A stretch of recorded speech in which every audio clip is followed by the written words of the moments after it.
আসসালামু আলাইকুম সম্মানিত খামারি ও কৃষক ভাই ও বোনেরা, আপনারা যে যেখান থেকে আমার এই ভিডিওটি দেখতে পারছেন আমি সবাইকে জানাই ঘাসের মেলা কৃষি খামারের পক্ষ থেকে আন্তরিক শুভেচ্ছা এবং অভিনন্দন।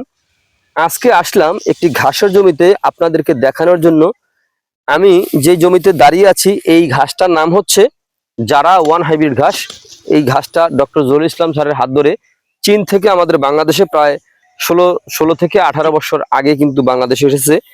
কিন্তু এখন দেখা যাচ্ছে এই ঘাস ছাড়া কিন্তু আপনি গরু ছাগল পালন করতে পারবেন না। আপনি যেই ঘাসই রোপণ করেন না কেন আগে ঘাস রোপণ করতে হবে। যেমন আপনার যারা ওয়ান হাইব্রিড ঘাস, আমেরিকান গুয়াতিমালা 5G ঘাস অথবা স্মার্ট নেপিয়ার ঘাস, তাইওয়ান ঘাস সহ যে কোনো ধরনের ঘাসই আপনি রোপণ করেন না কিন্তু কিন্তু আপনার ঘাস রোপণ করতেই হবে। ঘাস ছাড়া কিন্তু আপনি গরু ছাগল পালন করতে পারবেন না। এর কারণ ঘাসে খরচ কম, দানাদারে খরচ অনেক বেশি।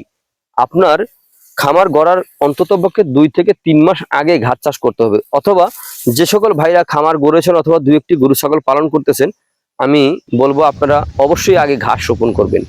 এখন এই যত জমিতে যেই জায়গা রয়েছে এই জমিতে দেখা যায় আপনার এখন কিন্তু আপনার বেশিরভাগই ফসল হচ্ছে। এর কারণে এখন বর্তমানে কোনো জমি কিন্তু খালি থাকে না, মানে অনাবাদি থাকে না, সব জমিতে কিন্তু আবাদ হয়ে থাকে। এই সুবাদে ঘাসের কিন্তু অনেক সংকট।